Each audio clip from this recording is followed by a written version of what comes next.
빨간 머리 앤, 루시 모드 몽고메리.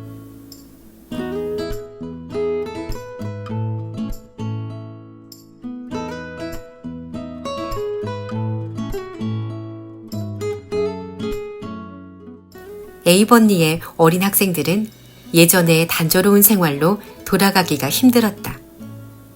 특히 몇 주 동안 흥분의 술잔을 맛보았던 애는 그 이후로 모든 것들이 끔찍하게 평범하고 캐캐 묻고 무익해 보였다. 발표회 이전 아득한 옛날의 조용한 기쁨을 다시 맛볼 수 있을까? 처음에 애는 다이애나에게 말한 대로 그럴 수 없을 거라고 생각했다. 애는 한 50년 전의 일을 이야기하듯 쓸쓸히 말했다. 틀림없어, 다이애나. 옛날 같지 않을 거야. 한참 지나면 괜찮아지겠지만 난 발표회 때문에 사람들의 생활이 엉망이 될까봐 두려워. 그래서 마릴라 아주머니가 좋아하시지 않았던 것 같아. 마릴라 아주머니는 그렇게 이성적이야. 이성적이면 훨씬 더 좋겠지만 솔직히 난 이성적인 사람이 되고 싶지 않아. 그건 너무 낭만적이지 않으니까. 린다 아주머니는 내가 이성적인 아이가 될 염려는 없다고 하지만 누가 알겠니? 지금 난 내가 이성적인 사람이 될 거란 느낌이 들어. 아마 피곤해서 그런가 봐. 지난밤엔 한참 동안 잠을 잘 수가 없었어. 말똥말똥 누워서 발표회 생각을 하고 또 했어. 발표회는 정말 신나는 일이었어. 아무리 돌이켜 생각해봐도 너무나 멋져. 하지만 에이번니 학생들은 차츰 옛날로 돌아갔고 이전의 재미를 되찾았다. 물론 발표회의 흔적은 남아있었다. 무대 위에서 더 눈에 띄는 자리를 차지하려고 다투던 루비 길리스와 엠마 화이트는 이제 서로 같은 책상에 앉아있지 않았고 확고해 보이던 3년간의 우정도 깨져버렸다. 조시파이와 줄리아 벨도 석 달 동안이나 말을 하지 않았는데 줄리아 벨이 낭송을 하려고 일어서서 인사할 때 조시파이가 베시 라이트에게 꼭 닭이 고개를 흔드는 것 같다고 말한 것을 벨씨가 줄리아한테 일러 바쳤기 때문이다. 벨씨네 아이들은 슬론씨네 아이들이 너무 많은 역할을 맡았다고 투덜거렸고 슬론씨네 아이들은 자기들이 맡은 역을 벨씨네 아이들이 했으면 제대로 해내지 못했을 거라고 쏘아붙였다. 마지막으로 찰리 슬론은 무디 스퍼전과 싸웠다. 무디 스퍼전이 앤셜리가 낭송 좀 잘했다고 너무 잘난 척한다고 말했기 때문이다. 그렇게 시작된 두 사람의 싸움에서 무디 스퍼전이 당하고 나자 그 아이의 여동생인 엘라 메이도 덩달아 겨울 내내 앤셜리와 말을 하지 않았다. 그런 사소한 충돌을 빼곤 스테이시 선생님의 작은 성 안에서 모든 일은 규칙적이고 순조롭게 진행되었다. 어느덧 겨울이 지나갔다. 눈이 별로 오지 않은 유리 없이 따뜻한 겨울이라 앤과 다이애나는 거의 매일 자작나무 길을 지나 학교에 갈 수 있었다. 앤의 생일날, 둘은 연신 제잘거리면서도 조그만 움직임도 놓치지 않으려는 듯 눈과 귀를 열어놓은 채 경쾌한 발걸음으로 비탈길을 내려갔다. 스테이시 선생님이 곧 숲속의 겨울 산책에 대해 장문을 해야 한다고 말해서 주변을 눈여겨보아야 했기 때문이다. 앤이 엄숙하게 말했다. 생각해봐, 다이애나. 난 오늘로 13살이 됐어. 내가 티네이저라는 게 실감나지 않아. 오늘 아침에 일어났을 땐 모든 게 달라져 있으리라 생각했어. 넌 벌써 한 달 동안이나 13살이었으니까 나처럼 감명 깊진 않을 거야. 인생이 훨씬 더 흥미로워지는 것 같아. 앞으로 2년만 지나면 난 어른이 되는 거야. 내가 거창한 말을 써도 아무도 비웃지 않을 거라는 생각을 하면 정말 즐거워. 루비 길리스는 15살이 되자마자 남자친구를 사귈 거래. 루비 길리스는 남자친구 생각밖에 안 해. 그 앤 누가 현관벽에 자기 이름을 쓰면 화내는 척하면서도 사실은 좋아해. 이게 냉혹한 말이면 어떡하지? 앨런 부인이 절대 냉혹한 말을 하면 안 된다고 하셨는데 하지만 생각도 하기 전에 그런 말이 너무 쉽게 나와버려. 안 그러니? 난 조시파이에 대해선 냉혹하지 않게 얘기를 못하겠어. 그러니까 그의 얘긴 아예 안 해야겠어. 너도 눈치챘을 거야. 난 될 수 있으면 앨런 부인을 닮으려고 노력하는 거야. 사모님은 완벽한 분 같아서 말이야. 앨런 목사님도 그렇게 생각하셔. 린드 아주머니 말론 목사님은 자기 부인이 밟는 땅도 거룩하게 여기신대. 그러면서 목사님이 인간적인 일에 너무 애정을 느끼는 건 옳지 않다고 하셔. 하지만 다이애나, 목사님도 사람인데 다른 사람과 똑같이 빠지기 쉬운 죄가 있을 거야. 지난 일요일 오후에 난 앨런 부인과 빠지기 쉬운 죄에 대해서 유익한 얘기를 나눴어. 일요일에 나눌 수 있는 몇 안 되는 적당한 얘기거리 중 하나였지. 내가 빠지기 쉬운 죄는 상상을 너무 많이 해서 할 일을 잊어버린다는 거야. 나도 그걸 고치려고 무척 애쓰고 있어. 이제 13살이 되었으니 나아질 거야. 4년만 있으면 우리도 머리를 올릴 수 있어. 앨리스 벨은 16살밖에 안 됐는데 벌써 머리를 올렸어. 그건 어리석은 짓인 것 같아. 난 17살이 될 때까지 기다릴 거야. 앤이 단호하게 말했다. 내 코가 앨리스 벨처럼 삐뚤어졌다면 난 절대로. 어머나, 더 이상 말하지 않을래. 이건 지독히 냉혹한 얘기야. 게다가 내 코와 비교하다니. 그건 허영이야. 예전에 내 코가 예쁘단 소리를 들은 후로 난 코 생각을 너무 많이 하나 봐. 내겐 그 말이 정말 위안이 되거든. 다이애나, 저것 봐. 토끼가 있어. 숲에 관한 장문을 위해 기억해두자. 숲은 겨울에도 여름만큼이나 아름다운 것 같아. 모두들 잠들어 예쁜 꿈을 꾸고 있는 것처럼 정말 하얗고 고요해. 다이애나는 한숨을 쉬었다. 이번 장문 시간은 그래도 괜찮아. 숲에 관한 장문이라면 할 수 있을 테니까. 하지만 월요일에 제출할 장문은 정말 괴로워. 이야기를 지어서 쓰라는 것이 스테이시 선생님의 생각이니까. 왜? 난 윙크하는 것처럼 쉬운데. 그러자 다이애나가 쏘아붙였다. 넌 상상력이 풍부하니까 쉽지. 하지만 네가 상상력이 없는 아이로 태어났다면 어떡할래? 넌 벌써 장문을 다 한 거니? 애는 잘난 체 하는 듯이 보이지 않으려고 애를 썼지만 실패하고 고개를 끄덕였다. 지난 월요일 저녁에 썼어. 제목은 질투심 많은 라이벌. 아니면 죽음도 갈라놓을 수 없다야. 말을 아주머니께 읽어드렸더니 비웃으시며 말도 안 된대. 그 다음에 매슈 아저씨한테 읽어드렸더니 좋다고 하셨어. 그건 내가 좋아하는 평이야. 슬프고도 감미로운 이야기지. 난 그걸 쓰면서 어린애처럼 울었어. 한 마을에 살면서 친하게 지내던 코델리아 몽모랑 씨와 제럴딘 세이머라는 두 아름다운 처녀의 이야기야. 코델리아는 칠흑같이 까만 머리칼과 반짝반짝 빛나는 검은 눈에 가무잡잡한 피부를 가진 아가씨야. 제럴딘은 황금실을 늘어놓은 듯한 아름다운 금발에 눈동자는 부드러운 자줏빛이야. 다이애나가 미심쩍어 하며 말했다.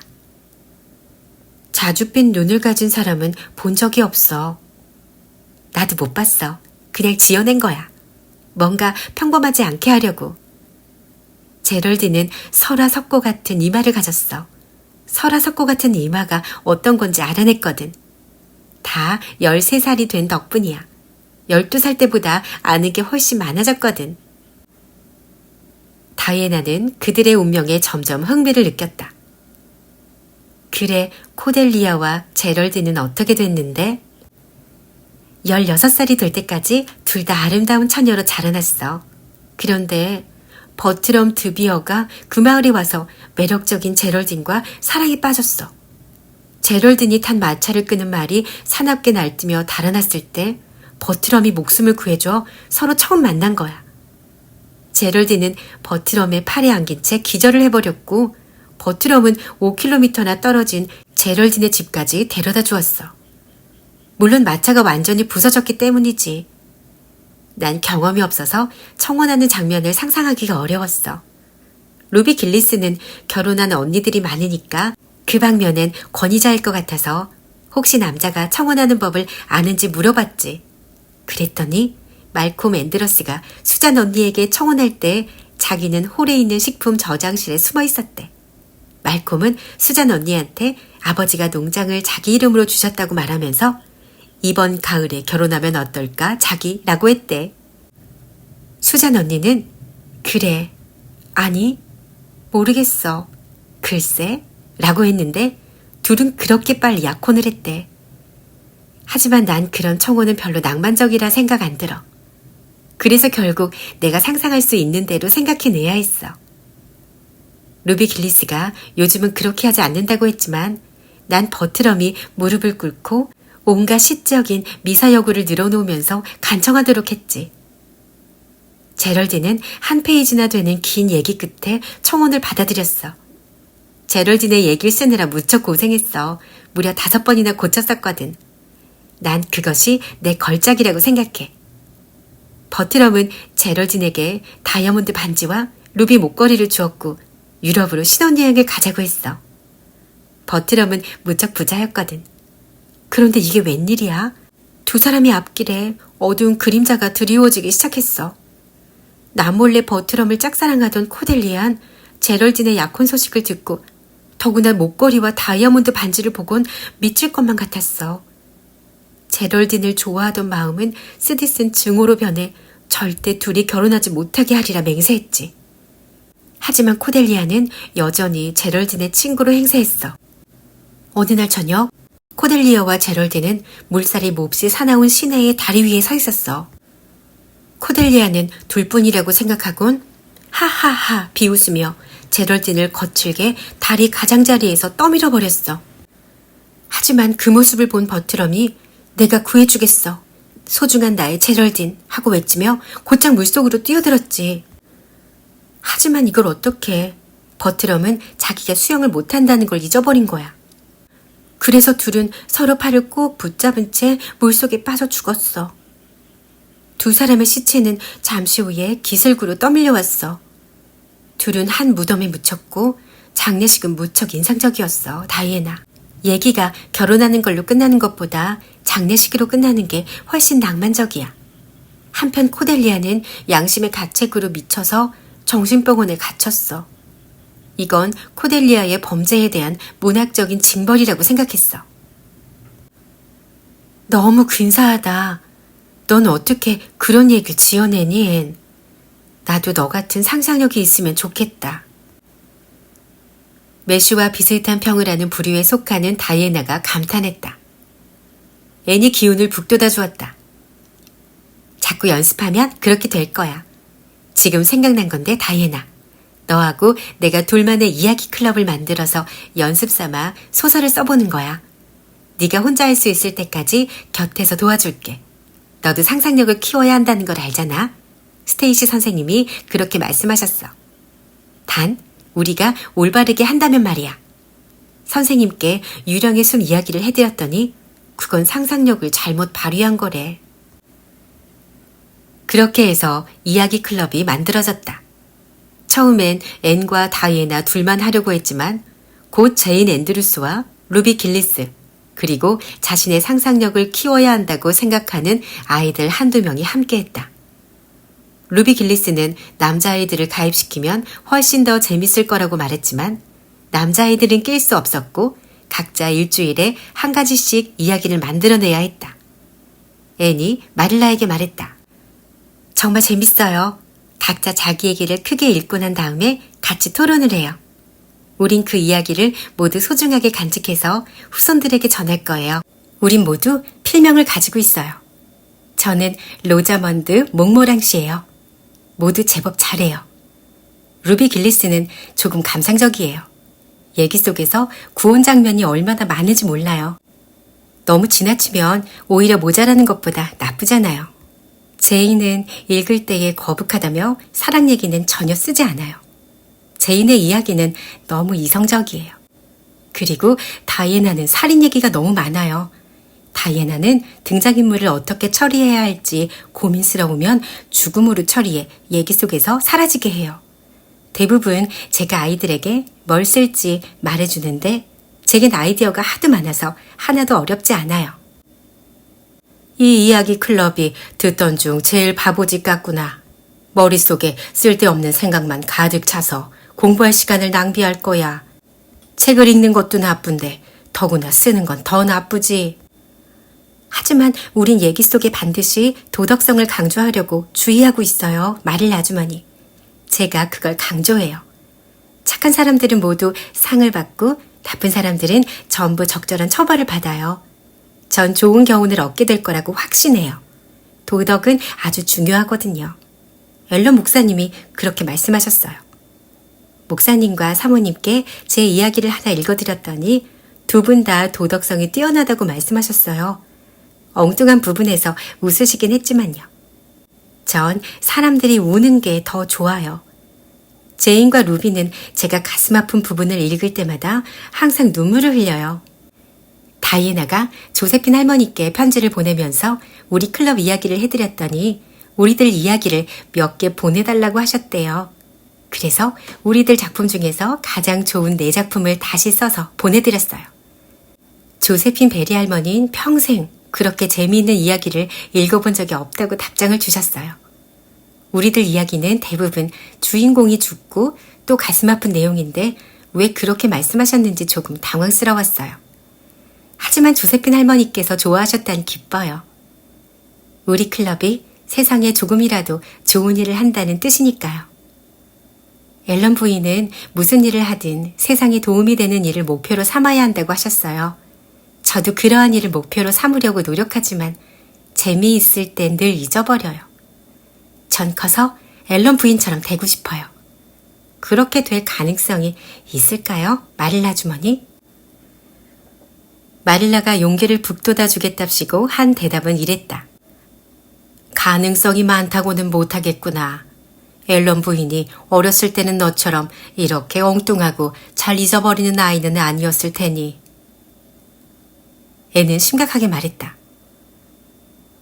그랬겠죠? 하지만 사모님도 지금처럼 항상 착하기만 했던 건 아니에요. 사모님이 직접 얘기해 주신걸요. 사모님은 어렸을 때 아주 못된 아이였고 늘 말썽을 일으키곤 했대요. 그 말을 듣고 전 무척 용기가 생겼어요. 다른 사람이 나쁘고 못됐다는 얘기를 듣고 용기가 나다니 저도 참 짓궂죠. 린드 아주머니는 아무리 어렸을 때라도 누가 나쁜 짓을 했다는 얘기를 들으면 충격을 받는데요. 린드 아주머니는 어떤 목사님이 어렸을 적에 숙모네 식품 저장실에서 딸기 파이를 훔친 적이 있었다고 고백하는 걸 들었대요. 그리고 그 후로 다시는 그 목사님을 존경하지 않았대요. 저라면 그렇게 느끼지 않았을 거예요. 전 그런 고백을 할 수 있는 게 진짜 그 사람의 고귀한 성품이라고 생각해요. 지금은 짓궂은 장난을 하지만 자기들도 자라서 목사님이 될 수 있다는 것을 알고 자기의 행동을 반성하는 어린아이한텐 그게 얼마나 커다란 용기를 주는 일이겠어요. 그게 제 생각이에요, 마릴라 아주머니. 지금 내 생각엔 앤, 설거지 하는데 시간이 너무 걸렸다는 거다. 수다를 떠느라 30분도 더 걸렸구나. 할 일부터 먼저 해놓고 얘기하는 법을 좀 배우거라.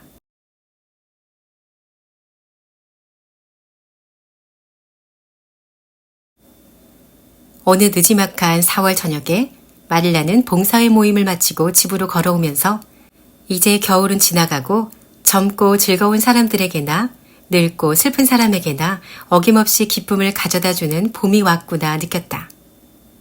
마릴라는 자기의 사고와 감정을 주관적으로 분석할 줄을 몰랐다. 아마도 마릴라는 자신이 봉사회와 봉사회의 선교 기금과 교회 예배실에 깔 새 양탄자 생각을 하고 있다고 여겼을 것이다.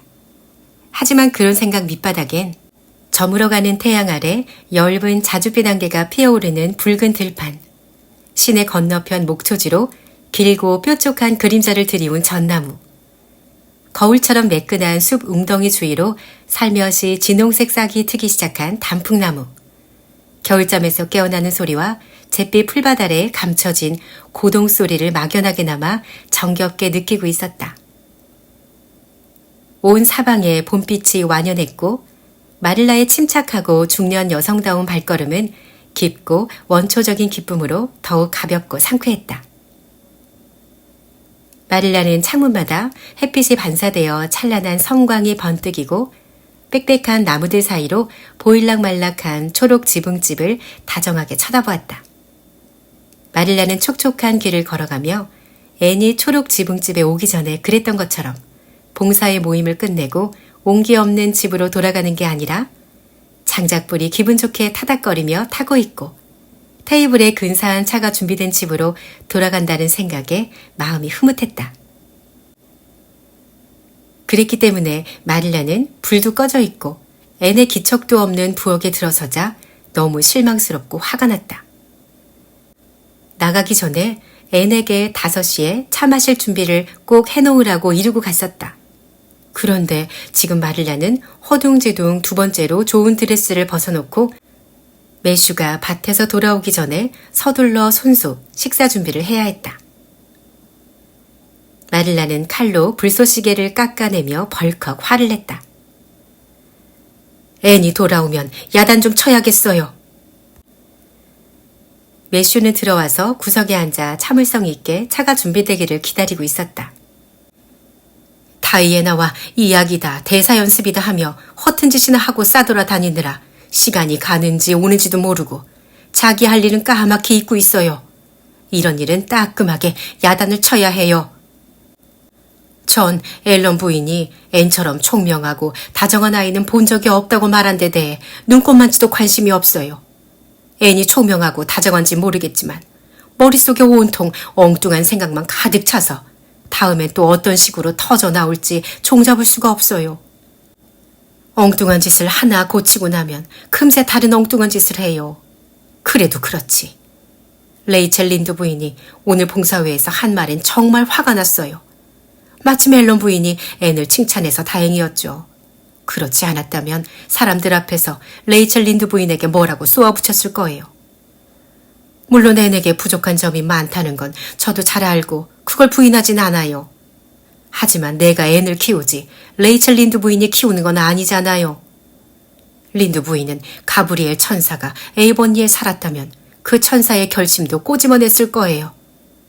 그래도 역시 오늘 오후에 집안일을 돌보라고 말했는데도 이렇게 집을 비우는 것은 안 돼요. 앤에게 한마디 해야겠어요. 그 애가 실수를 하지만 말을 안 듣거나 미덥지 않다고 생각한 적은 없었는데 이런 행동을 하다니 정말 실망이에요. 참을성 있고 현명하고 무엇보다도 배가 고픈 매슈는 마릴라의 화가 풀릴 때까지 실컷 얘기하도록 놔두는 것이 최선이라고 생각했고 경험으로 미루어 어설프게 말다툼하느라 시간을 끌지만 않으면 마릴라가 훨씬 일을 빨리 한다는 사실을 알고 있어서 이렇게만 말했을 뿐이다. 글쎄, 난 모르겠다. 사정도 모르고 너무 성급히 판단하는 것 같아, 마릴라.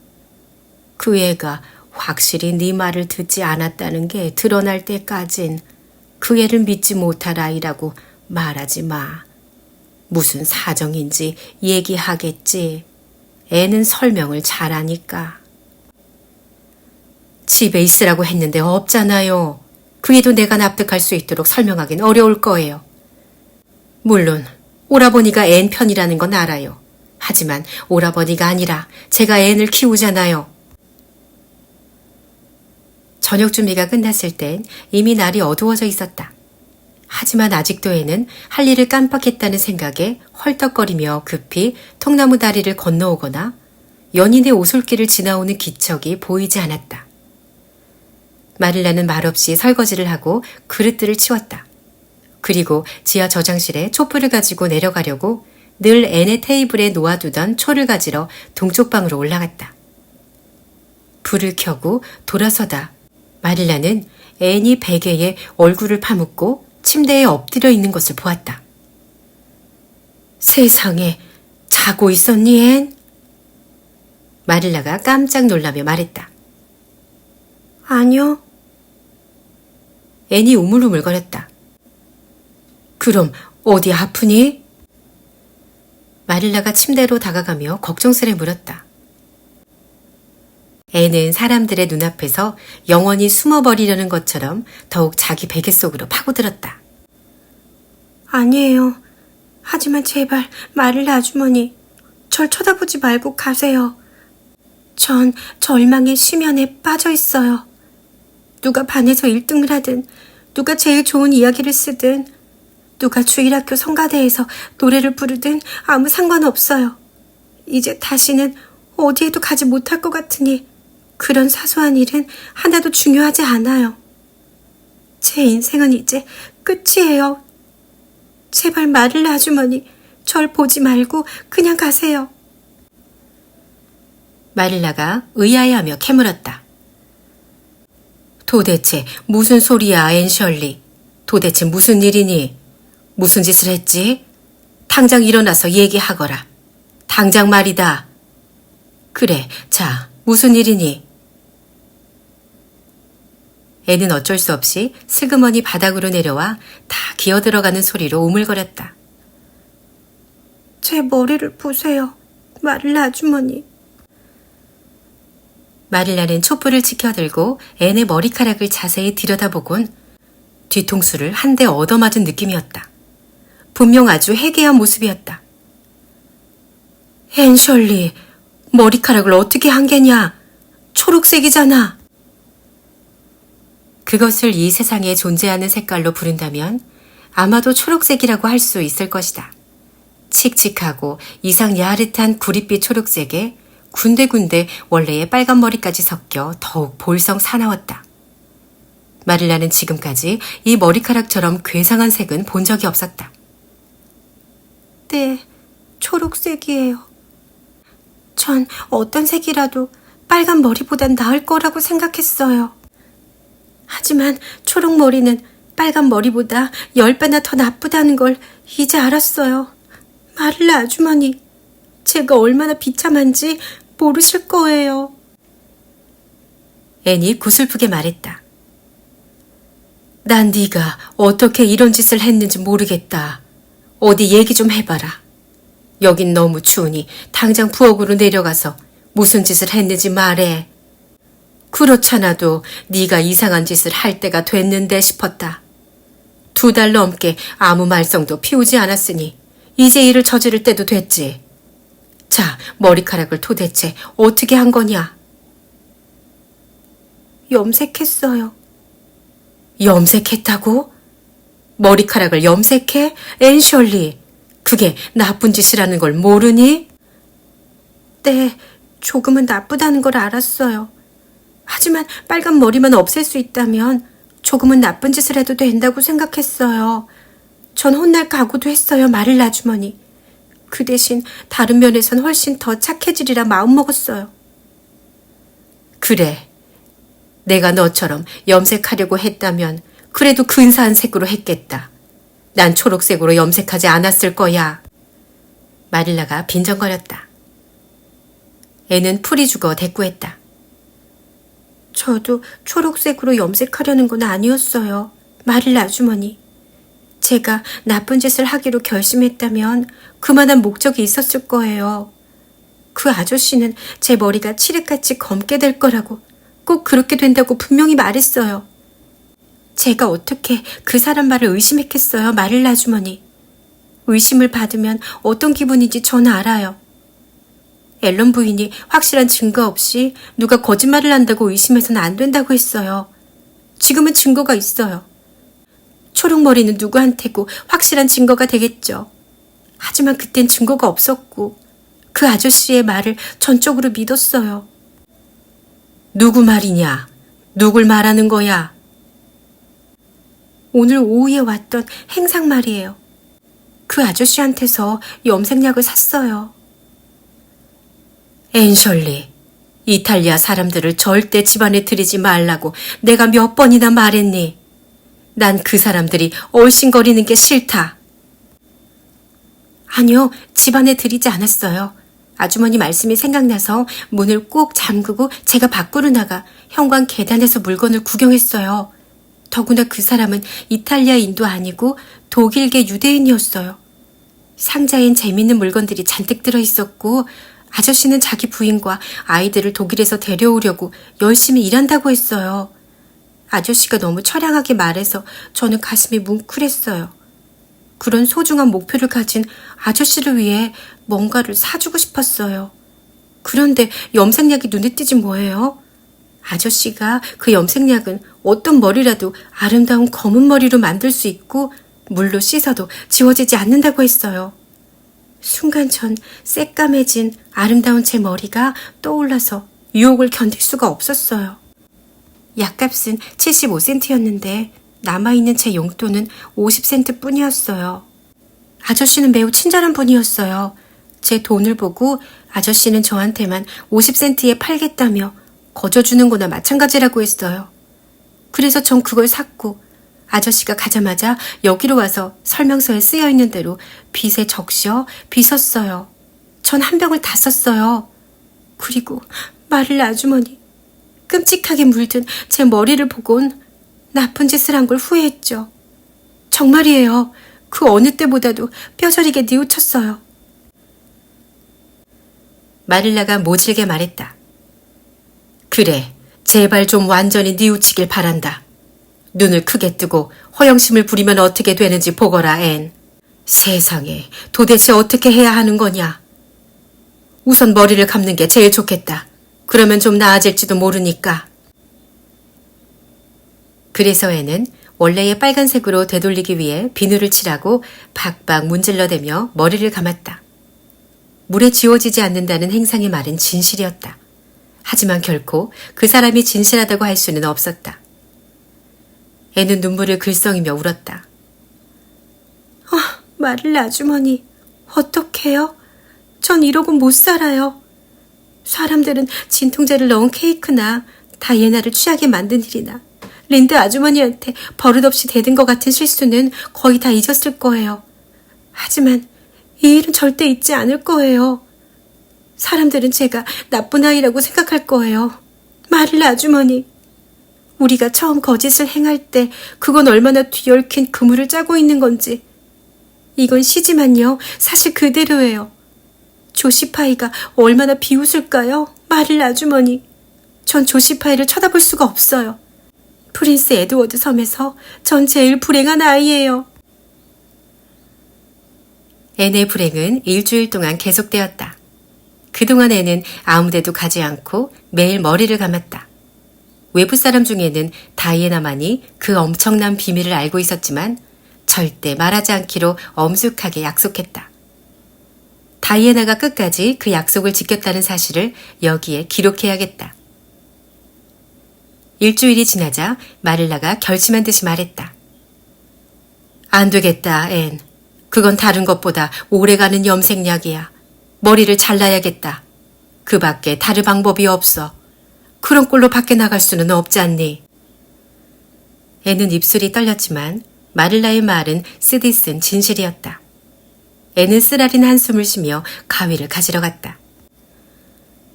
지금 당장 잘라주세요. 마릴라 아주머니. 끝내버리게요. 전 가슴이 찢어지는 것 같아요. 이건 너무나 낭만적이지 못한 고통이에요. 책 속의 여자아이들은 열이 심하게 나서 머리가 빠지거나 좋은 일을 하려고 돈을 마련하기 위해 머리를 잘랐어요. 그 비슷하기라도 한 일로 머리를 자른다면 저도 아무렇지 않을 거예요. 하지만 흉한색으로 염색을 해서 머리를 자른다는 건 아무런 위로가 안 돼요. 그렇죠? 아주머니가 머리를 자르는 동안 죄송하지만 전 계속 울 거예요. 너무나 비극적인 일이거든요. 그래서 앤은 울었고 다 자른 후 2층으로 올라가 거울을 들여다보았다. 앤은 절망감에 빠져 꼼짝도 하지 않았다. 마릴라는 꼼꼼히 가능한 한 짧게 머리카락을 잘라냈다. 아무리 좋게 이야기하려고 해도 결코 어울린다고는 할 수 없었다. 앤은 겨울을 벽 쪽으로 획 돌려놓았다. 머리가 다 자랄 때까지 다시는 거울을 보지 않을 거야. 그러더니 다시 거울을 바로 놓았다. 아니야, 난 볼 거야. 내가 나쁜 짓을 한 걸 참회할 거야. 방에 들어올 때마다 내 모습을 바라보며 내가 얼마나 기괴한 모습인지 똑바로 쳐다볼 거야. 그리고 상상을 해서 잊어버리지도 않을 거야. 이제껏 내 머리카락에 대해 자랑스럽게 생각한 적은 한 번도 없지만 놀랍게도 내가 허영심을 가지고 있었다는 걸 이제야 깨달았어. 빨간 머리이긴 했지만 아주 길고 숱이 많고 곱슬거렸거든. 다음엔 내 코에 무슨 일이 일어날 거야. 앤의 짧은 머리는 다음 월요일에 학교에서 굉장한 관심을 불러일으켰지만 다행히 아무도 왜 그랬는지는 눈치채지 못했다. 조시파이도 앤에게 꼭 허수아비 같다고 하면서 비웃긴 했어도 이유는 눈치채지 못했다.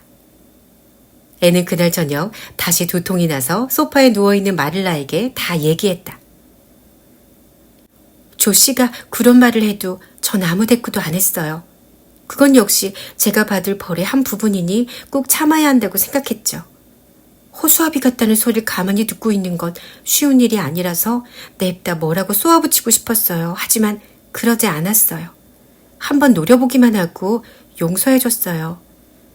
누굴 용서해줄 땐 고결한 기분이 되잖아요. 그렇죠?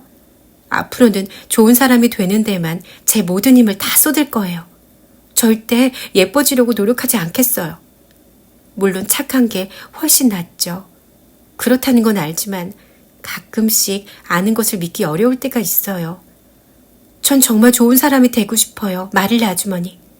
아주머니나 앨런 부인이나 스테이시 선생님처럼 말이에요. 그리고 아주머니의 자랑스러운 아이로 자라고 싶어요. 다이애난 제 머리가 자라면 나비 리본이 달린 검은 벨벳 머리띠를 하래요. 그렇게 하면 어울릴 것 같다고요. 전 그걸 소누드라고 부르겠어요. 낭만적인 이름이잖아요. 제가 너무 말을 많이 하죠, 마릴라 아주머니. 저 때문에 머리가 아프세요? 이제 훨씬 낫다. 오늘 오후에 무척 아팠어. 의사 선생님을 찾아가 봐야겠다. 네 수다에 대해서 말인데 난 내가 네 수다를 싫어하는지 어떤지 잘 모르겠다. 하도 익숙해져서 말이야. 그건 마릴라가 앤의 얘기를 듣고 싶어 한다는 뜻이었다.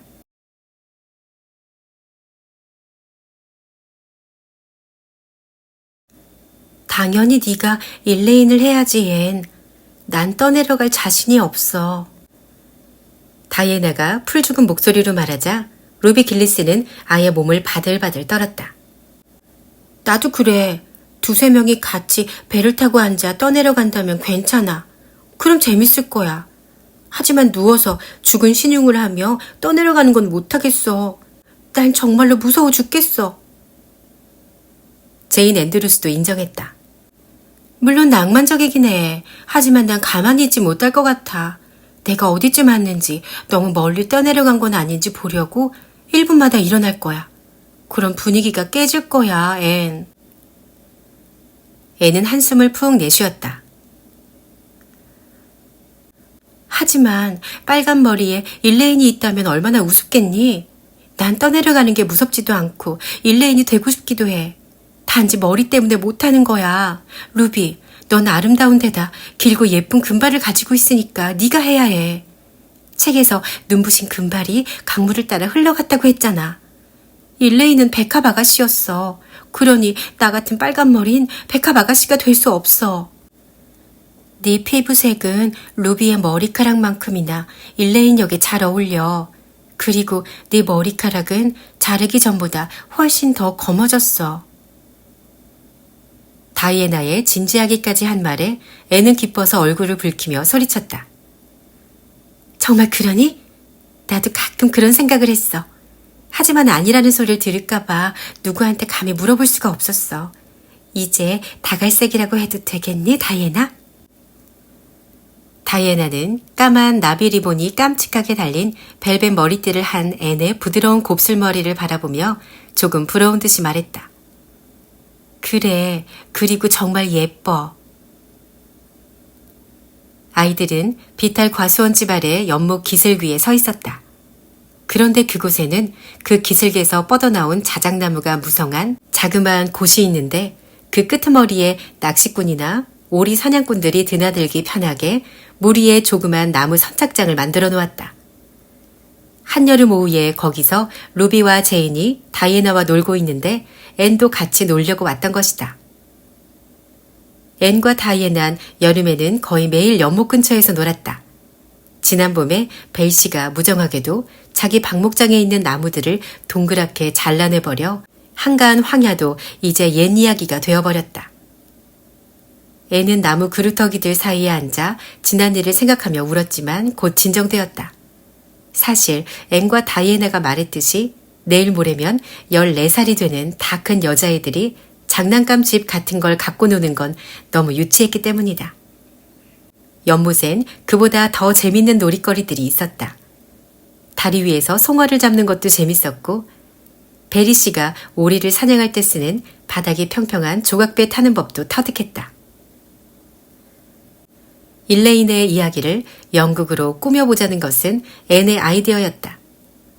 아이들은 지난 겨울학기에 테니슨의 시를 공부했다. 교육감이 프린스 에드워드 섬에 있는 모든 학교의 영어 교과서에 그 시를 싣도록 한 것이다.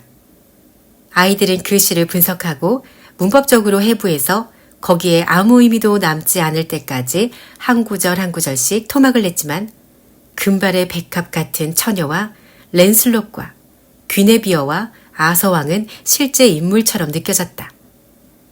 그리고 애는 남몰래 자기가 캐멀롯에서 태어나지 못한 것을 못내 아쉬워했다. 애는 그때가 지금보다 훨씬 더 낭만적이라고 말했다. 앤의 계획은 열광적인 환호를 받았다. 아이들은 선착장에서 배를 떠밀면 배가 물결을 타고 다리 밑을 지나 연못이 휘어지는 곳에 튀어나와 있는 하류의 더 낮은 곳으로 떠내려간다는 사실을 알고 있었다. 가끔은 그렇게 타고 내려갔으니까 일레인 놀이를 하기엔 안성맞춤이었다. 애는 마지못해 승낙했다. 그래, 내가 일레인을 할게.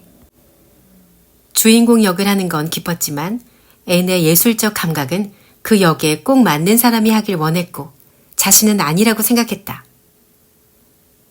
루비, 넌 아서왕을 하고 제이는 귀네비어를 해.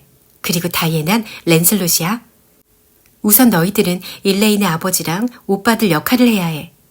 배에는 한 사람 누울 자리밖에 없으니 벙어리 하이는 빼야겠다. 검은 천으로 배를 다 덮어야 해. 너희 엄마의 낡은 검은 숄이 꼭 맞겠다, 다이애나. 곧 검은 숄이 도착했고 애는 그것을 배 위에 깔고 두 손을 가슴 위에 가지런히 모으고 바닥에 누워 눈을 감았다. 자작나무 그림자가 어른거리는 그 아래에서 꼼짝하지 않고 누워있는 하얀 얼굴을 보며 루비 길리스가 겁난 목소리로 속삭였다. 정말 죽은 것 같아. 난 무서워, 얘들아. 이런 짓을 해도 되는 거니? 린다 아주머니는 연극은 모두 아주 사악하다고 했어. 앤이 잘라 말했다. 루비, 린다 아주머니 얘기라면 어떡해. 이건 린다 아주머니가 태어나기 수백 년도 전의 일이야. 그런 말을 하면 분위기가 깨지잖아. 제인, 네가 알아서 해줘. 죽은 일레인이 말을 한다는 건 우습잖아. 제인은 위급할 때 수완을 발휘할 줄 알았다. 황금 덮개는 없지만 노란색의 낡은 면 피아노 덮개도 썩 잘 어울렸다. 그리고 흰 백합을 구할 수 있을 때가 아니라서 그 대신 길다란 파란 붓꽃을 앤의 손 위에 놓으니 완벽해 보였다. 제인이 말했다. 자, 준비됐어. 우린 일레인의 조용한 이마 위에 키스를 해야 해. 그리고 다이애나, 넌 나의 누이여, 영원히 안녕이라고 말하고 루비는 안녕 내 사랑스러운 누이여라고 해. 둘 다 아주 슬프게 말해야 돼. 앤, 조금만 웃어봐. 일레인이 웃음을 지으며 누워있었다는 걸 잘 알잖아. 그래 됐어. 자, 이제 배를 밀자. 그 배는 그곳에 박혀있는 낡은 말뚝에 세게 부딪혀 삐걱거리는 소리를 내며 떠밀려갔다. 다이애나와 제인과 루비는 배가 물살 속으로 밀려갈 때까지 지켜보고 있다가 쏜살같이 달려 숲을 지나고 길을 건너 다리 쪽으로 가서 하류의 더 낮은 곳으로 내려갔다. 그곳에선 랜슬롯과 귀네비어와 아서왕이 백합 아가씨를 맞을 준비를 하고 있었다. 애는 천천히 떠내려가며 몇 분 동안은 낭만적인 상황을 한껏 즐기고 있었다. 그런데 전혀 낭만적이지 않은 일이 벌어졌다. 배에 물이 들어오기 시작한 것이다. 일레인은 황금 덮개와 검은 천을 움켜잡고 벌떡 일어나서 크게 갈라진 바닥 틈새로 물이 쏟아져 들어오는 것을 멍하니 바라보았다. 아까 선착장에서 배가 말뚝에 뾰쪽 튀어나온 부분에 부딪히면서 널판지 하나가 부서져 버린 것이다. 거기까지 알았던 것은 아니지만 애는 곧 자기가 공경에 빠졌다는 사실을 알아차렸다. 이 상태론 배가 하류의 곳에 닿기도 전에 물이 가득 차서 가라앉을지도 몰랐다. 너가 어디 있지? 선착장에 놓고 왔잖아. 애는 숨을 헐떡거리며 비명을 질렀지만 아무도 듣지 못했다. 입술이 하얗게 질렸지만 애는 침착함을 잃지 않았다. 한 가지 방법밖에 없었다. 단 한 가지. 다음 날 애는 앨런 부인에게 말했다. 전 정말 무서웠어요. 물은 자꾸만 차오르고 배가 다리까지 떠내려가는데 몇 년은 걸리는 것 같더라고요. 사모님, 전 정말 간절히 기도했어요. 하지만 눈을 감진 않았어요. 하느님께 절 구해주실 수 있는 유일한 방법은 될 수 있는 대로 배를 다리 기둥 가까이 지나가도록 해서 제가 다리로 기어 올라갈 수 있게 해주시는 것뿐이라는 걸 알았거든요. 다리 기둥은 워낙 굵은 나무여서 마디도 많고 옹이도 많잖아요. 기도도 해야겠지만 그보다 먼저 제가 해야 할 일은 잘 지켜보고 있다가 그때를 놓치지 않는 것이었어요. 전 그저 사랑하는 하느님, 제가 기둥 가까이에만 지나가게 해주시면 나머지는 제가 알아서 할게요. 하고 되뇌고만 있었어요. 상황이 상황이니만큼 화려한 기도를 생각할 수 없으니까요. 하지만 제 기도는 이루어졌어요. 짧은 순간 배가 다리 기둥에 부딪혔고 전 스카프와 숄을 어깨에 걸치고 신의 섭리인 커다란 나무 기둥을 기어 올랐어요. 사모님, 전 오르내리는 길도 없고 미끄럽기만 한 낡은 기둥을 꽉 붙잡고 있었죠. 아주 낭만적이지 못한 자세였어요. 하지만 그땐 미처 그런 생각을 할 겨를이 없었어요. 물에 빠져 죽을 뻔하다가 간신히 빠져나온 마당에 어떻게 낭만을 생각하겠어요. 저는 바로 감사 기도를 드리고 온 신경을 다 모아 기둥 다리를 붙잡고 있었죠. 누가 도와주기 전에 마른 땅으로 돌아갈 수는 없었으니까요. 배는 다리 밑으로 떠내려가다 연못 한복판에서 가라앉아 버렸다. 루비와 제인과 다이애난 벌써부터 하류의 곳에서 기다리고 있다. 바로 눈앞에서 배가 사라지는 모습을 보고 앤도 함께 가라앉은 게 분명하다고 생각했다. 그 비극적인 광경 앞에서 한동안 아이들은 백지장처럼 하얗게 질려 두려움으로 얼어붙은 채 꼼짝도 못하고 서 있었다. 이어 아이들은 찢어질 듯한 비명을 지르며 단숨에 숲으로 뛰어 올라가서 숨도 한번 돌리지 않고 큰 길을 가로질러 다리가 보이는 데까지 달렸다. 불안정한 발판에 필사적으로 매달려 있던 애는 쏜살같이 뛰어가는 아이들을 보았고 비명소리도 들렸다. 곤두가 도와주겠지 싶었지만 애의 자세는 너무나 불편했다. 단 몇 분밖에 지나지 않았지만 이 불행한 백합 아가씨에겐 1분이 1시간처럼 느껴졌다.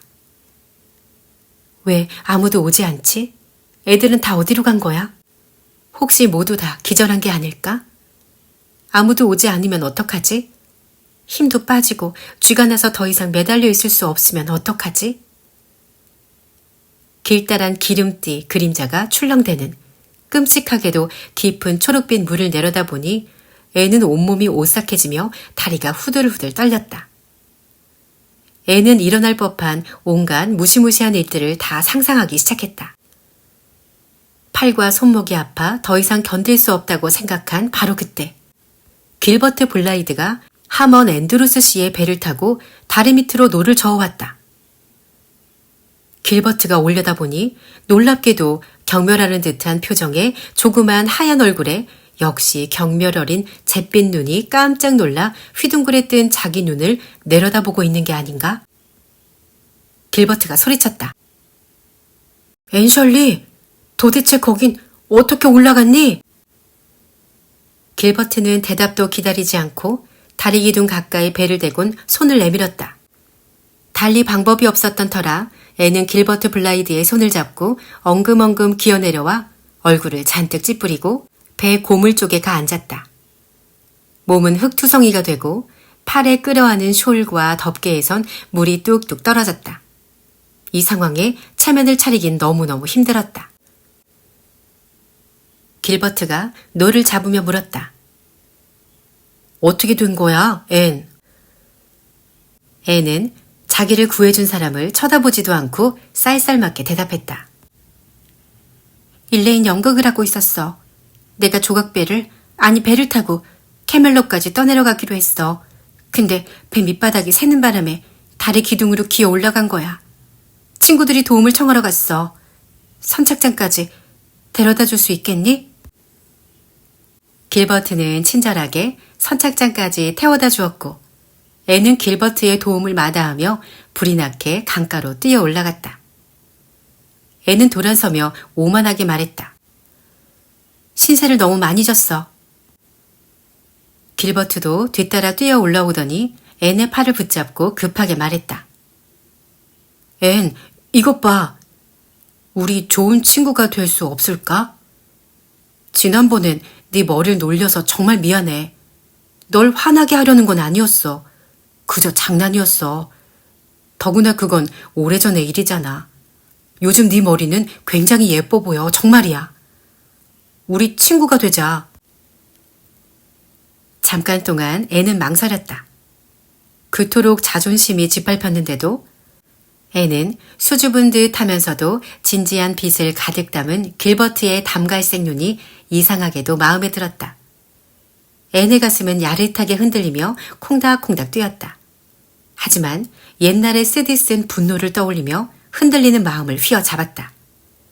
2년 전의 광경이 마치 어제 일처럼 생생하게 떠올랐다. 길버트는 앤을 홍당무라고 부르면서 친구들이 다 보는 앞에서 모욕을 주었다.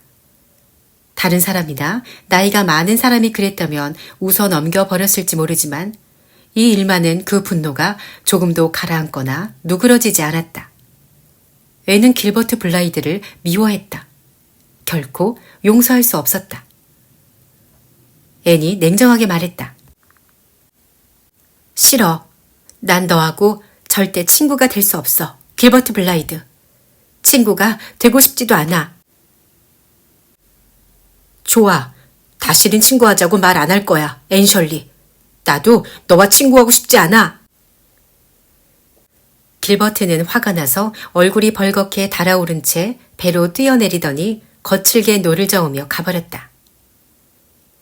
애는 단풍나무들 사이로 난 양치류가 무성히 자란 좁다란 길을 따라 언덕을 올라갔다. 비록 고개를 빳빳이 쳐들고 걸었지만 후회랄까 이상한 감정이 있는 건 사실이었다. 애는 길버트에게 그렇게 대답하지 말았어야 한다는 마음이 들기까지 했다. 물론 길버트는 앤에게 엄청난 모욕을 주었다. 하지만 앤은 차라리 주저앉아서 실컷 울고 싶었다. 너무 놀란 데다 기둥에 매달려 있느라 힘이 다 빠져서 완전히 기진맥진해 있었다. 집으로 가는 길 중간에 앤은 연못 쪽으로 정신없이 뛰어오는 제인과 다이애나를 만났다. 그 아이들은 이쪽으로 오기 전에 비탈 과수원 집으로 달려갔지만 베리 씨 부부는 함께 외출하고 집엔 아무도 없었다. 루비 길리스는 금방이라도 발작을 일으키며 넘어갈 것 같아 그곳에 남겨두고 제인과 다이애나만 유령의 숲을 지나 시내를 건너 초록 지붕집으로 뛰어갔다. 그러나 거기 역시 아무도 없었다. 말을 나는 카모디에 갔고 매슈는 뒤쪽 들판에서 건초를 만들고 있었기 때문이다. 다이애나는 기쁘기도 하고 안심도 되어 앤의 목을 끌어안고 울면서 숨을 가쁘게 몰아쉬며 더듬더듬 말했다. 아, 앤, 우리는 네가 물에 빠져 죽은 줄 알았어. 우리가 널 죽였다고 생각했어. 우리가 너한테 일레인을 하라고 시켰으니까 루비 길리스는 넋이 나갔어, 앤. 앤, 어떻게 빠져나왔니? 앤은 피곤해하며 설명했다. 다리 기둥에 매달려 기어 올라갔어. 그리고 길버트 블라이드가 앤드루스 아저씨네 배를 타고 와서 땅에 데려다 줬어. 마침내 말을 할 수 있을 정도로 호흡을 되찾은 제인이 말했다. 아, 앤, 길버트 너무 멋있다. 정말 너무 낭만적이야. 이젠 당연히 길버트하고 말하겠지? 애는 또다시 옛날 생각이 나서 발끈했다. 말 안 할 거야. 다시는 낭만적이고 어쩌고 하는 소리도 하지 마, 제인 앤드루스. 얘들아, 그렇게 놀라게 해서 정말 미안해. 모두 내 잘못이야. 난 정말 불행한 별자리를 타고났나 봐. 내가 하는 일은 뭐든지 나뿐 아니라 친구들에게까지 말썽이 돼. 다이애나, 너희 아빠 배를 잃어버렸어. 다시는 연못에서 노를 젓지 못하게 하실 것 같은 예감이 들어. 앤의 그 예감은 다른 어떤 것보다도 적중했다. 그날 오후에 사건이 알려지자 베리 가족과 커스버트 가족은 소스라치게 놀랐다.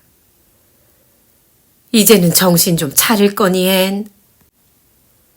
마릴라가 끙끙 신음소리를 내며 묻는 말에 앤은 천연덕스럽게 대답했다. 네, 그럴 것 같아요, 마릴라 아주머니. 동쪽 방에 혼자 틀어박혀 실컷 울고 나니 마음이 진정되어 애는 전처럼 다시 명랑해졌다. 지금은 어느 때보다 제가 이성적인 사람이 될 수 있을 것 같은 생각이 들어요. 어떻게 될지 모르겠구나. 있잖아요. 전 오늘 귀중한 교훈을 하나 얻었어요. 초록 지붕집에 온 뒤론 계속 실수를 저질렀는데 그때마다 저의 큰 단점을 고칠 수 있었거든요. 자수정 브로치 사건을 계기로 제 물건이 아닌 걸 함부로 만지는 버릇을 고쳤고요. 유령의 숲은 상상에 빠져서 헤매는 버릇을 고쳐줬어요. 진통제 레이어 케이크 사건은 요리할 때 부주의한 제 습관을 없애주었잖아요. 또 머리에 염색을 해본 뒤론 허영심도 고쳤고요. 전 이제 머리나 코 생각은 안 해요. 어쩌다 한 번쯤 할 때도 있지만요. 그리고 오늘 실수는 지나치게 낭만적인 걸 좋아하는 버릇을 고쳐줄 거예요. 에이번리에선 낭만적으로 되려고 해도 소용없다는 결론을 내렸어요. 몇백 년 전에 캐멀롯에서는 충분히 그럴 수 있었을 테지만 지금은 낭만이 별로 중요하지 않아요. 이런 점이 훨씬 나아졌다는 걸 곧 아시게 될 거예요, 마릴라 아주머니. 정말 그랬으면 좋겠구나. 마릴라는 못내 미심쩍다는 투였다. 하지만 한쪽 구석에 자기 자리에 말없이 앉아있던 매슈는 마릴라가 나가자 앤의 어깨에 손을 얹곤 수줍은 목소리로 속삭였다. 낭만을 완전히 포기하지는 마라, 앤. 조금은 낭만적인 게 좋아. 물론 너무 지나치지 않다면 말이다. 조금은 간직하도록 해라, 앤. 조금은 말이야.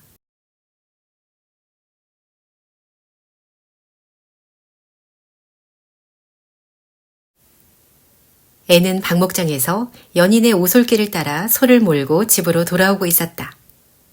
9월의 저녁이었다. 숲속의 빈터와 나뭇잎이 그림자를 들이우지 않는 곳엔 루비빛 석양이 가득 내려앉아 있었다. 길가 여기저기에서도 석양이 비켜 있었지만 단풍나무 아래는 이미 제법 어둑어둑했고 전나무 아래는 맑은 포도주빛처럼 밝은 보랏빛 어둠이 스며 있었다. 이 저녁에 나무 꼭대기로 바람이 불어와 전나무 잎새들을 살랑거리는 소리는 그 어떤 음악보다도 감미로웠다. 평온하게 건들거리며 걸어가는 소들을 따라가며 애는 줄곧 꿈을 꾸듯 지난 겨울학기에 배운 마미온에 있는 전쟁시를 큰 소리로 읊조렸다. 그때 스테이시 선생님은 이 시를 외우게 했다. 애는 돌진에 들어가는 시구에 이르면 마음속으로 창들이 부딪히는 소리를 떠올리며 승리의 기쁨을 즐겼다. 불굴의 창병들은 용맹히 싸웠노라. 꿰뚫을 수 없는 그들의 검은 나무. 이 구절을 읊조릴 땐 애는 황홀해서 눈을 감고 우뚝 멈춰섰다. 마치 자기가 그 영웅들 중 하나라도 된 것 같은 느낌이었다. 다시 눈을 떴을 때 다이애나가 자기네 밭으로 가는 문을 열고 나와 아주 중요한 일이 있는 듯한 얼굴로 오고 있는 모습이 눈에 들어왔다. 애는 직감적으로 뭔가 새 소식이 있다고 생각했다. 하지만 지나친 호기심을 드러내진 않았다. 오늘 저녁은 꼭 자줏빛 꿈 같지 않니, 다이애나? 살아있어서 기쁘다는 생각을 들게 해. 아침엔 늘 아침이 최고라고 생각하지만 저녁이 되면 저녁이 더 아름다운 것 같아. 그래, 아주 아름다운 저녁이야. 근데 굉장한 소식이 있어, 앤. 알아맞혀봐. 3번 대답할 기회를 줄게. 앤이 소리쳤다. 샬럿 길리스가 결국 교회에서 결혼식을 올리기로 했고 앨런 부인이 우리한테 장식을 하라고 하셨구나.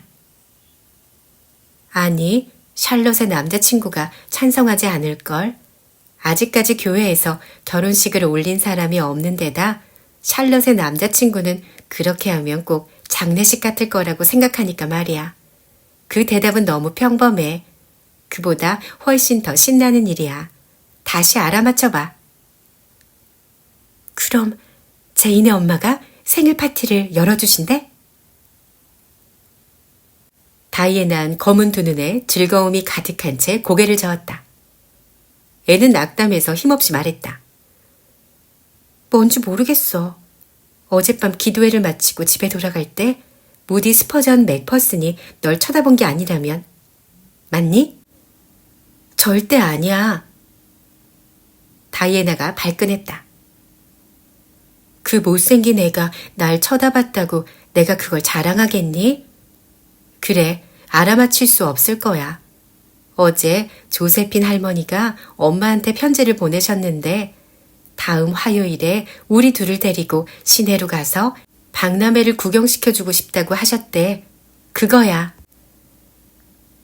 순간에는 단풍나무에 몸을 기대야겠다고 생각하며 속삭였다. 아니, 다이애나, 정말이니? 하지만 마릴라 아주머니가 못 가게 할 것 같아. 밖으로 나돌아선 안 된다고 하실 거야. 지난주에 제인이 자기네 마차를 타고 미국인들이 화이트 샌즈 호텔에서 여는 발표회에 함께 가자고 했을 때 그러셨거든. 나는 가고 싶었지만 마릴라 아주머니는 제인이나 나나 집에서 공부하는 게 더 나을 거라고 하셨어. 난 너무 실망했단다, 다이애나. 가슴이 찢어지는 것 같아서 잘 때 기도도 하지 않았어. 하지만 곧 뉘우치고 한밤중에 일어나서 기도를 했어. 있잖아, 우리 엄마 보고 마릴라 아주머니께 얘기해달라고 하는 거야. 그렇게 하면 마릴라 아주머니도 쉽게 승낙하실 거야. 그럼 우린 생애 최고의 시간을 갖게 되는 거야, 앤. 난 박람회엔 한 번도 못 가봤어. 그래서 다른 애들이 박람회에 갔던 얘기를 하면 너무나 화가 났어. 제인과 루비는 2번이나 갔대. 올해도 또 간다더라. 애는 단호하게 말했다. 갈 수 있을지 확실히 알기 전엔 난 그 생각은 하지 않을래. 좋아했다가 실망하면 도저히 견딜 수 없을 거야. 하지만 보내주신다면 그때쯤이면 새 코트를 입고 갈 수 있을 테니 정말 좋겠다. 마릴라 아주머니는 내게 새 코트가 필요 없다고 하셨어. 입던 코트도 한 해 겨울은 더 입을 수 있다고 말이야. 그러시면서 새 드레스를 갖게 된 걸로 만족해야 한다고 하셨지. 그 드레스는 정말 예뻐, 다이애나. 짙은 감색에 최신 유행으로 만들었어. 마릴라 아주머니는 요즘은 옷을 예쁘게 만들어주신단다. 매슈 아저씨가 린다 아주머니한테 만들어달라고 하지 않게 하려고 말이야. 난 정말 좋아. 예쁜 옷을 입고 있으면 착해지기가 훨씬 쉬워. 적어도 내겐 그래. 천성이 착한 사람들한텐 그러든 어쩌든 별 차이가 없겠지만 하지만 매슈 아저씨가 새 코트를 만들어줘야 한다고 하셔서 마릴라 아주머니가 예쁜 파란색 모직 옷감을 사셨단다. 지금 카모디에 있는 진짜 양장점에서 내 코트를 만들고 있지.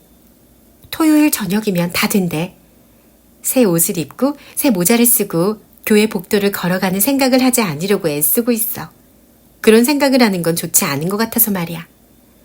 하지만 나도 모르게 자꾸만 그 생각이 나. 모자도 아주 예뻐. 카모디에 같이 갔을 때 매슈 아저씨가 사주셨어. 요즘 한창 유행하는 조그맣고 파란 벨벳 모자에 황금색 솔과 끈이 달린 거야. 네 새 모자도 우아하고 참 잘 어울리더라, 다이애나. 지난 일요일에 교회에서 네가 들어오는 걸 보고 난 네가 나의 가장 친한 친구라는 게 자랑스러워서 무척 흐뭇했어. 우리가 옷에 대해 신경을 너무 많이 쓰는 게 잘못이라고 생각하니? 마를라 아주머니는 굉장히 나쁜 일이라고 하시던데. 하지만 너무 재밌잖아. 안 그러니? 마를라는 앤이 시내로 가는 것을 허락했고 베리 씨가 돌아오는 화요일에 두 아이를 데려다 주기로 했다. 샬럿타운은 이곳에서 한 50km 정도 떨어져 있는데 베리 씨는 그날 갔다가 그날로 돌아올 작정이어서 아침 일찍 떠나야 했다. 하지만 애는 모든 것이 다 즐거웠다. 애는 화요일 아침에 해가 뜨기도 전에 일어났다. 창밖을 힐끔 보니 유령의 숲 전나무 뒤로 동쪽 하늘은 구름 한 점 없는 은빛이었다. 화창한 날이 분명했다. 나무들 사이로 비탈 과수원집의 서쪽 방에서 불빛이 새어 나오는 걸 보니 다이애나도 일어난 모양이었다. 애는 매슈가 장작을 피울 때 벌써 옷을 다 입었다. 그리고 마릴라가 아래층으로 내려왔을 땐 이미 아침 식사 준비까지 다 끝내놓았지만 정작 자신은 너무 들떠서 먹는 둥 마는 둥 했다. 아침 식사를 마치고 애는 멋진 새 모자와 새 코트를 입곤 시내를 건너고 전나무 숲을 지나 비탈 과수원집으로 총총히 올라갔다. 베리 씨와 다이애나가 앤을 기다리고 있었다. 세 사람은 곧바로 길을 떠났다. 한참을 달려가야 했지만 앤과 다이애나는 순간순간이 즐거웠다. 추수가 끝난 들판을 살며시 비추는 이른 아침의 붉은 햇살을 받으며 물기 머금은 촉촉한 길을 따라 흔들거리며 가는 건 신나는 일이었다. 공기는 상쾌하고 신선했으며 파란 연기 같은 안개가 골짜기 사이에서 굽이치며 언덕 위로 피어오르고 있었다. 길은 단풍나무가 주홍빛 깃발을 내걸기 시작한 숲속을 지나고 수치스러웠던 지난 추억을 상기시켜 앤을 겁먹게 한 다리를 지나 연못을 건너고 해변을 따라 굽이굽이 휘어져 나가기도 하고 비바람에 회색으로 바랜 낚시 오두막촌도 스쳐 지나가 다시 멀리 물결치는 능선과 안개 낀 파란 하늘이 눈에 들어오는 언덕으로 뻗어 올라갔다. 가는 곳마다 이러니 저러니 조잘거릴 만한 흥미거리로 가득했다. 정오가 다 되어서야 마찰은 시내에 다다랐고 거기에서 비치우드로 가는 길로 접어들었다. 길에서 뚝 떨어져 초록색 느릅나무와 가지가 무성한 너도밤나무들 사이에 있는 베리 할머니 집은 아주 고풍스런 웅장한 저택이었다. 베리 할머니는 문가에 서서 예리한 검은 눈동자를 반짝이며 세 사람을 맞아주었다. 그래, 드디어 날 찾았구나. 앤 꼬마야, 세상에 얘야 이렇게 컸구나. 나보다도 더 큰데 정말이야. 그리고 예전보다 훨씬 더 좋아 보이고 얘기하지 않아도 너도 이미 알고 있겠지만 말이다. 앤이 활짝 웃으며 말했다. 아니요, 전 정말 몰랐어요. 지금은 제가 그렇게 주근깨 투성이가 아니란 걸 알지만요. 그 점은 아주 감사하게 생각하고 있답니다. 하지만 좀 더 나아진 점이 있으리라곤 전 정말 감히 바랄 수도 없었어요. 그런데 그렇게 생각해 주시다니 참 기뻐요, 베리 할머니.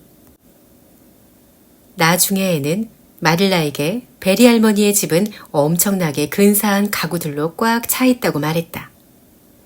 베리 할머니가 응접실에 둘만 남겨두고 저녁 준비가 다 되었는지 보러 나가자 이 조그만 시골 여자아이들은 그 호화로운 방 안쪽을 쭉 둘러보곤 그만 어리둥절해지고 말았다. 다이애나가 속삭였다. 꼭 궁전 같지 않니? 난 조세핀 할머니 댁에 한 번도 못 와봤는데 이렇게 굉장한 줄은 정말 몰랐어. 줄리아 벨이 여기에 와봤어야 하는 건데 그엔 자기 엄마 응접실이 멋지다고 뽐내거든. 애는 황홀한 듯 긴 한숨을 내쉬었다. 벨벳 양탄자, 실크 커튼. 다이애나, 난 이런 걸 꿈꿨어. 근데 전혀 편안해지지가 않아. 그런 기분 알겠니? 여긴 갖가지 물건들이 너무나 많고 전부 다 근사해서 더 이상 상상할 게 없어. 이럴 땐 가난하다는 게 위로가 돼. 상상할 거리가 훨씬 많으니까 말이야.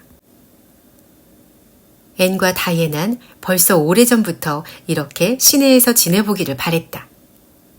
첫날부터 마지막 날까지 둘은 정말 기쁜 나날을 보냈다. 수요일 날이 밝자 베리 할머니는 앤과 다이애나를 박람회에 데려갔다. 세 사람은 하루 종일 거기서 보냈다. 나중에 앤은 마릴라에게 말했다. 굉장했어요. 그렇게 재밌는 일은 상상도 못 해봤어요. 어떤 곳이 제일 재밌었는지 정말 모르겠어요. 경마하고 꽃과 수혜품을 전시하는 곳이 제일 좋았던 것 같긴 하지만요. 조시파이가 레이스 뜨기에서 1등상을 받았는데 그렇게 되어 저도 정말 기뻤어요. 무엇보다 제가 기뻐한다는 게 전 기뻤어요. 조씨의 성공에 기뻐할 수 있다는 건 제가 많이 나아졌다는 뜻이니까요. 안 그래요, 마릴라 아주머니? 하먼 앤드루스 아저씨가 그라벤스타인 사과로 2등을 했고 벨 장로님은 돼지 경연대회에서 1등을 했어요. 다이애난 주일학교 장로님이 그런 대회에서 1등을 한 게 이상하대요. 하지만 전 왜 그런 생각이 드는지 모르겠어요. 마릴라 아주머니도 그러세요? 다이애난 이제부터 벨 장로님이 엄숙하게 기도할 때도 돼지 생각이 날 거래요. 클라라 루이스 메퍼슨이 그림 그리기에서 1등을 했고요. 린드 아주머니는 버터와 치즈 만들기에서 1등을 했어요. 에이버니 사람들이 제법 잘했죠? 그렇죠? 거기서 린드 아주머니를 만났을 때 그렇게 많은 낯선 사람들 속에서 낯익은 아주머니 얼굴을 보는 순간 제가 아주머니를 얼마나 좋아하는지를 처음으로 깨달았어요. 거기엔 수천 명이나 있었으니까요, 마릴라 아주머니. 그래서 전 제 존재가 아주 미약하게 느껴졌어요. 베리 할머니는 또 경마를 보여주려고 우리를 관람석으로 데리고 가셨어요. 그것도 특석으로요. 린드 아주머니는 가시려고 하지 않았어요. 아주머니는 경마는 나쁜 짓이라 교회에 다니는 사람은 그런 데 가지 않음으로써 좋은 본보기를 보여야 하고 그러는 것이 아주머니의 막중한 임무라고 하셨어요. 하지만 거긴 사람들이 너무 많아서 린드 아주머니가 오시지 않았다는 걸 아무도 알 수 없었을 거예요. 경마는 정말 흥미진진했어요. 그래서 전 자주 가면 안 되겠다고 생각했어요. 다이애난 아주 신이 나서 빨간 말이 이길 거라고 하면서 10센트 내기를 하자고 했어요. 빨간 말이 이길 것 같진 않았지만 내기를 하진 않았어요. 전 앨런 부인께 그곳에서 있었던 일을 모두 다 얘기해드리고 싶었는데 그 얘긴 차마 할 수 없을 것 같았거든요. 목사님 부인께 얘기할 수 없는 일이란 늘 나쁜 짓이잖아요.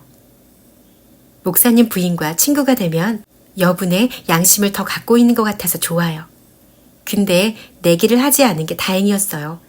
빨간 말이 정말로 이겼거든요. 하마터면 10센트를 잃을 뻔했지 뭐예요. 이래서 착한 일은 보답을 받는가 봐요, 마릴라 아주머니. 어떤 사람은 기구를 타고 하늘로 올라가는 것도 봤어요. 저도 기구를 타보고 싶었어요. 손에 땀이 날 정도로 재밌어 보였거든요. 우린 점치는 사람도 봤어요. 10센트를 내면 조그만 새가 사람들의 운세를 뽑아주죠. 베리 할머니가 다이애나와 제게 10센트를 주시며 운을 점쳐보라고 하셨어요. 저는 얼굴이 거무스름한 부잣집 남자와 결혼해서 물을 건너가 살게 된대요. 그 말을 듣고 나선 얼굴에 검은 남자들을 유심히 쳐다봤지만 마음에 드는 사람은 하나도 없었어요. 또 어차피 그런 사람을 찾기는 너무 이르다는 생각도 들었고요. 결코 그날을 잊지 못할 거예요, 마릴라 아주머니. 너무 피곤해서 밤에 잠을 잘 수가 없었어요. 약속대로 베리 할머니는 우리 손님방에서 재워주셨어요. 무척 아름다운 방이었어요. 하지만 손님방에서 자는 게 제가 늘 상상하던 것 같진 않았어요. 큰다는 건 그래서 나빠요. 전 차츰 그걸 깨닫기 시작했어요. 어렸을 때 그렇게 하고 싶던 일도 막상 하게 되면 생각했던 것만큼 신나지 않거든요. 목요일에 두 아이는 마차를 타고 공원을 드라이브했고 저녁에는 베리 할머니가 음악회에도 데려가 주었다. 그곳에선 유명한 프리마돈나들이 나와 노래를 불렀다. 그날 저녁에는 기쁨에 들떠 온몸에서 광채가 나는 듯 했다. 마릴라 아주머니, 도저히 설명할 수가 없어요. 너무나 흥분이 되어 말조차 할 수 없었어요. 그러니 어땠는지 아주머니도 아시겠죠? 황홀해서 그냥 입도 번금 못하고 앉아 있었다니까요. 흰 세틴 드레스에 다이아몬드 반지를 낀 셀리치키 부인은 더할 나위 없이 아름다웠어요. 하지만 셀리치키 부인이 노래를 시작하자 전 그 어떤 것도 생각할 수 없었어요. 그때의 제 기분을 어떻게 말해야 할지 정말 모르겠어요. 하지만 이젠 착해지는 게 절대 어렵지 않을 거란 생각이 들었어요. 별을 쳐다보면 그런 생각이 들곤 하는데 꼭 그런 기분이었어요. 전 눈물을 흘렸는데 하지만 그건 행복의 눈물이었어요. 음악회가 다 끝났을 땐 너무나 서운해서 베리 할머니께 이전의 평범한 생활로 돌아가려면 어찌해야 할지 모르겠다고 말씀드렸어요. 할머니는 길 건너 식당에 가서 아이스크림을 먹으면 괜찮아질 거라고 하셨어요. 그럴 것 같지 않았는데 놀랍게도 정말 그렇더라고요. 아이스크림은 정말 맛있었어요. 마릴 아주머니. 밤 11시에 식당에 앉아 아이스크림을 먹다니 정말 멋졌어요. 서운한 마음을 털어낼 수도 있었고요. 다이애난 자기한텐 도시 생활이 딱 맞다고 했어요. 베리 할머니는 제 의견도 물으셨지만 제 생각이 진짜로 어떤 건지 신중히 생각해 본 후에야 말씀드릴 수 있겠다고 했어요. 그래서 침대에 누워서 생각해 봤어요. 뭘 생각하기에 그때가 가장 좋은 시간이거든요. 제 결론은요, 마릴 아주머니. 저한테는 도시 생활이 맞지 않고 그래서 기쁘다는 거였어요. 가끔씩은 밤 11시에 환한 식당에 앉아 아이스크림을 먹는 것도 신나는 일이겠지만 대부분은 11시에 동쪽 방에 누워서 내가 자고 있는 동산에도 밖에선 별들이 반짝이고 바람에 시내를 건너 전나무 숲으로 불어오리라 생각하며 달콤하게 잠드는 게 더 좋으니까요. 다음날 아침을 먹으며 베리 할머니께 그렇게 말씀드렸더니 할머니는 웃으셨어요. 할머니는 제가 무슨 얘기만 하면 웃으세요. 제가 아주 진지한 얘기를 할 때도 말이에요. 전 그게 별로 마음에 안 들어요, 마릴라 아주머니. 저는 웃기려는 게 아니거든요. 어쨌든 인정 많은 할머니는 우리를 아주 귀하게 대접해 주셨어요. 금요일에는 집으로 돌아와야 했고 베리 씨가 두 아이를 데리러 왔다. 베리 할머니는 아이들에게 작별 인사를 하며 말했다. 그래, 재미있었니? 다이애나가 말했다. 너무 재미있었어요. 넌 어땠니, 앤 꼬마야? 전 순간순간이 모두 즐거웠어요. 앤은 갑자기 베리 할머니 목에 두 팔을 감고 주름진 뺨에다 키스를 했다. 다이애난 감히 그렇게까지 할 수 없었다. 오히려 앤의 자유분방함에 소스라치게 놀랄 뿐이었다. 그러나 베리 할머니는 기뻐하며 마차가 보이지 않을 때까지 베란다에 서 계셨다. 그러다가 한숨을 내쉬며 그 커다란 집으로 들어갔다. 생기 발랄한 두 아이들이 떠나버리자 집이 무척 외로워 보였다. 베리 할머니는 이기적인 노인이고 솔직히 말해 자기 자신 외에는 누구한테도 관심을 보인 적이 없었다. 누구든 자기한테 도움이 된다거나 자기를 즐겁게 해줄 때만 좋아했다. 애는 할머니를 즐겁게 해주었고 그래서 베리 할머니는 앤에게 특별히 잘 대해준 것이다. 하지만 베리 할머니는 앤의 엉뚱한 말보단 때묻지 않은 정열, 솔직히 드러나는 감정, 사람의 마음을 끄는 태도, 그리고 다정한 눈빛과 입술을 더욱 떠올리는 것이었다. 베리 할머니는 혼잣말로 중얼거렸다. 고아원에서 여자아이를 하나 입양했다는 소리를 듣고 난 마릴라 커스버트가 정신이 나간 사람이라고 생각했어. 그런데 마릴라는 결코 실수한 게 아니야. 앤 같은 아이가 늘 이 집에 있다면 난 훨씬 선량하고 행복해질 텐데. 앤과 다이애난 집으로 돌아갈 때도 떠날 때만큼이나 즐겁다는 것을 알았다. 아니 자기들을 기다리는 집이 있다는 기쁨 때문에 한층 더 즐거웠다. 화이트 샌즈를 지나 해변길로 접어들었을 무렵 해가 지기 시작했다. 저 멀리 옅은 자줏빛 하늘 아래 에이번리의 언덕이 거무스름하게 나타났다. 뒤쪽에선 바다 위로 달이 찬란한 모습을 드러내며 떠올랐다. 구불구불한 길을 따라 쭉 이어진 조그만 만에선 잔잔한 파도가 아름답게 출렁거렸다.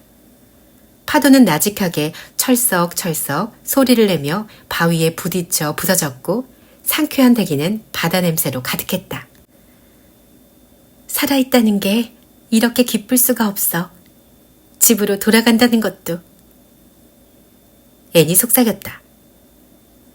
앤이 시내 위에 통나무 다리를 건넜을 때 초록 지붕집 부엌에서 흘러나오는 불빛이 반갑다는 다정한 윙크를 보냈다. 열린 문틈으로 난로불이 쌀쌀한 가을밤에 따스하고 밝은 불빛을 던지며 반짝이고 있었다. 애는 경쾌하게 언덕을 뛰어 올라가 부엌으로 들어갔다. 식탁 위에는 따뜻한 저녁이 차려져 있었다. 마릴라가 뜨개질을 하다가 내려놓으며 말했다. 이제 돌아오니? 앤이 즐겁게 말했다. 네, 돌아와서 참 기뻐요. 모두에게 키스를 하고 싶어요. 시계한테까지도요, 마릴라 아주머니. 통닭 구이로군요.